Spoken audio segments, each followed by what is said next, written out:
तो आज हम एक चुनाव को समझने की कोशिश करेंगे। लेकिन यह विश्लेषण सिर्फ हार जीत के नंबरों का नहीं है। इसका असली मकसद है डेटा और जमीनी हकीकत की गहराइयों में उतरकर यह समझना कि एक सच्चा, लोगों पर आधारित शासन का रास्ता आखिर बनता कैसे है। हम यहां किसी व्यक्ति पर नहीं, बल्कि सिस्टम पर और राजनीति से आगे गवर्नेंस की संभावनाओं पर बात करेंगे। चलिए भवानी खेड़ा के इस जनादेश को परत दर परत समझते हैं। देखिए, हर कहानी की शुरुआत जमीन से होती है। ये भवानी खेड़ा हरियाणा की जमीन है। यहाँ की राजनीति को समझने के लिए कोई भी रणनीति बनाने से पहले हमें इस मिट्टी की आवाज को सुनना होगा, क्योंकि हर जनादेश की जड़ें, हर उम्मीद और हर परेशानी इसी मिट्टी से जुड़ी होती है। यहाँ के लोगों का जीवन, उनकी खेती, पानी से उनका रिश्ता, असल में यही वो बुनियाद है जिस पर कोई भी राजनीतिक इमारत खड़ी होती है या ढह जाती है।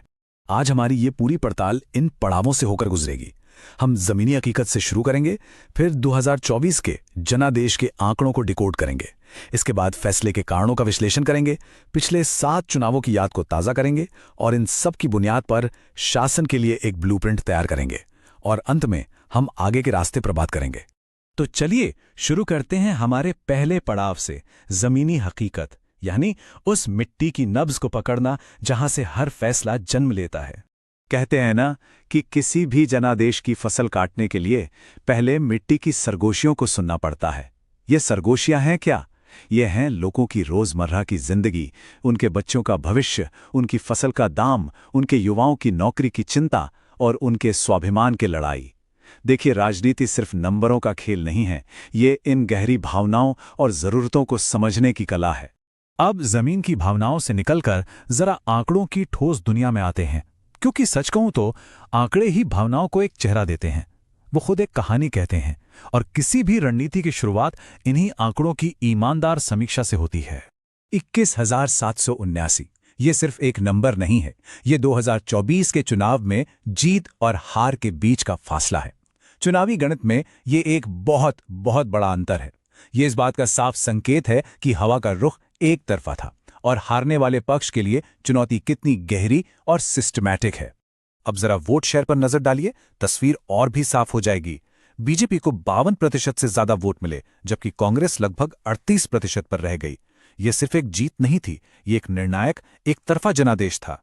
यह दिखाता है कि एक बड़ी संख्या में वोटरों ने एक दिशा में बहुत स्पष्ट रूप से अपना मत दिया, जिसने विपक्ष के लिए एक बहुत बड़ा गैप छोड़ दिया है। चलिए इन मुख्य आंकड़ों को और थोड़ा करीब से देखते हैं। कुल मतदाता 2,18,000 से ज्यादा और वोटिंग हुई 71% से ऊपर, जो दिखाता है कि लोगों ने इस चुनाव में बढ़ चढ़कर हिस्सा लिया। बीजेपी को 80,000 से ज्यादा वोट मिले और कांग्रेस को 58,000 के करीब। लेकिन इन सब में सबसे अहम आंकड़ा है आखिरी वाला। इस क्षेत्र की लगभग 35% आबादी अनुसूचित जाति से है। ये एक ऐसा सामाजिक समीकरण है जिसे समझे बिना यहां की राजनीति को समझना नामुमकिन है। तो अभी तक हमने देखा कि क्या हुआ। अब हम अपने विश्लेषण के सबसे जरूरी हिस्से पर आते हैं कि ये सब क्यों हुआ। चलिए इस जनादेश के पीछे के कारणों का एक व्यवस्थित परत दर परत विश्लेषण करते हैं।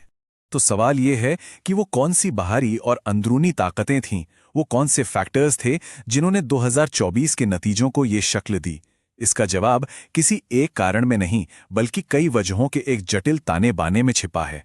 सबसे पहले राजनीतिक वजहें। देखिए, जब केंद्र और राज्य में एक ही पार्टी की सरकार हो तो जो पार्टी सत्ता में है उसे योजनाओं को लागू करने और अपने संदेश को नीचे तक पहुंचाने में एक नेचुरल एडवांटेज मिल जाता है। संसाधनों का फ्लो और प्रशासनिक मदद, ये एक ऐसा फायदा है जो अक्सर नतीजों पर असर डालता है। इसके अलावा अनुसूचित जाति के कुछ उप समूहों को ध्यान में रखकर बनाई गई विशेष नीतियों का भी प्रभाव पड़ा। फिर आता है आर्थिक मोर्चा। युवाओं में करीब 9.5% की बेरोजगारी और खेती का संकट, इसने वोटरों में एक गहरी चिंता पैदा की थी। ये सिर्फ नंबर नहीं है, ये हर उस घर की कहानी है जहां एक नौजवान डिग्री लेकर भी खाली बैठा है। ये हर उस किसान के स्वाभिमान की लड़ाई है जो अपनी फसल का सही दाम पाने के लिए संघर्ष कर रहा है। सामाजिक तौर पर हमें ये मानना पड़ेगा कि जाति आज भी एक बड़ा फैक्टर है। अनुसूचित जाति के अंदर के उपसमूहों में बंटवारा और गैर जाट ओबीसी जैसे स्विंग वोटर्स ने नतीजों पर गहरा असर डाला। और यहीं पर एक पल के लिए रुकना जरूरी है। हमारा संविधान हर नागरिक को सम्मान से जीने का हक देता है। एक जिम्मेदार समाज और राजनीतिक सिस्टम की ये पहचान है कि सार्वजनिक बातचीत में भाषा की गरिमा हमेशा बनी रहे, ताकि किसी भी व्यक्ति या समुदाय के सम्मान को ठेस ना पहुंचे। और आज के जमाने में टेक्नोलॉजी, इसकी भूमिका को हम नजरअंदाज नहीं कर सकते। गांवों तक मोबाइल और इंटरनेट की पहुंच बहुत ज्यादा है। इसका मतलब है कि व्हाट्सएप ग्रुप्स में राय बहुत तेजी से बनती और बदलती है। ये जानकारी के लिए एक ताकतवर माध्यम है, लेकिन साथ ही ये गलत सूचना और अफवाहों के लिए भी एक युद्ध का मैदान बन गया है, जहां सच और झूठ के बीच की लकीर धुंधली हो जाती है। और आखिरी में पर्यावरण और कानून से जुड़े फैक्टर्स, पानी की कमी, जमीन के नीचे घटता पानी का स्तर और मौसम की मार, ये मसले दूर के लग सकते हैं, पर ये सीधे सीधे किसान की जिंदगी और उसकी कमाई पर असर डालते हैं। इसी तरह आरक्षण कानूनों में बदलाव या कानून व्यवस्था से जुड़ी चिंताएं, ये सब मिलकर सरकार पर लोगों के भरोसे को बनाती या बिगाड़ती हैं। देखिए, भविष्य को समझने का सबसे अच्छा तरीका होता है अतीत के पैटर्न को देखना और उससे सीखना। चलिए भवानी खेड़ा के पिछले कुछ चुनावों की यादों को ताज़ा करते हैं, ताकि आगे का रास्ता साफ दिखे। इस सीट का राजनीतिक इतिहास देखें तो एक बहुत साफ बदलाव नजर आता है। 2009 तक ये सीट कांग्रेस का एक मजबूत गढ़ मानी जाती थी, लेकिन 2014 के बाद से बीजेपी ने यहां लगातार 3 जीत हासिल की हैं। ये किसी एक चुनाव का नतीजा नहीं, बल्कि एक बड़े राजनीतिक बदलाव का ठोस संकेत है।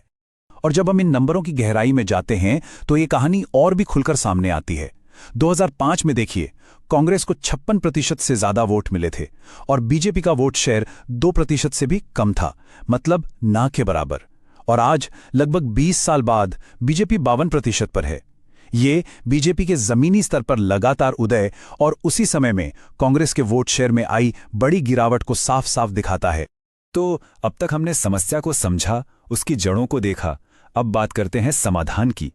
यहां एक डेटा पर आधारित ब्लूप्रिंट है जो दिखाता है कि सिर्फ राजनीति नहीं, बल्कि ठोस गवर्नेंस के जरिए लोगों का विश्वास फिर से जीतने का रास्ता क्या हो सकता है। ये हैं लोगों की सबसे बड़ी शिकायतें, उनकी असल प्राथमिकताएं। युवाओं की बेरोजगारी, खेती का संकट, पानी बिजली की कमी और गांवों का बुनियादी ढांचा।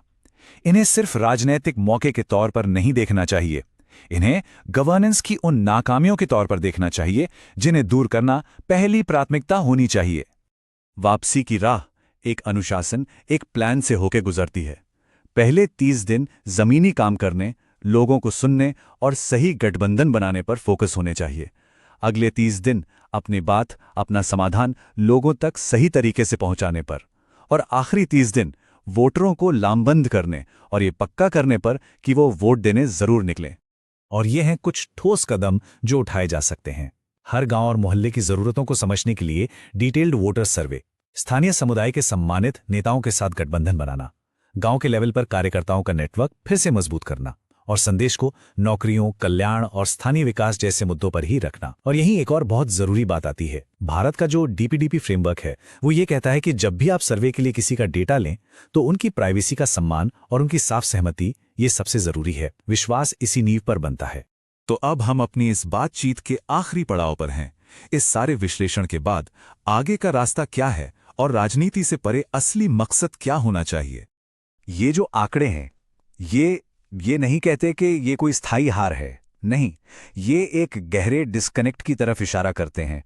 मतलब जनता से एक रिश्ता टूट सा गया है। वापसी का रास्ता राजनीतिक तिकड़म से नहीं, बल्कि गवर्नेंस यानी शासन के प्रति एक सच्ची, ईमानदार सोच से गुजरता है। यही राजनीति से परे उद्देश्य का सार है। यदि आप एक जन केंद्रित नेता बनना चाहते हैं और वास्तव में अपने निर्वाचन क्षेत्र का उत्थान करना चाहते हैं, तो blueprintstrategies.ai से mgr@blueprintstrategies.ai पर संपर्क करें या 08042041602 पर कॉल करें। राजनीति से परे उद्देश्य।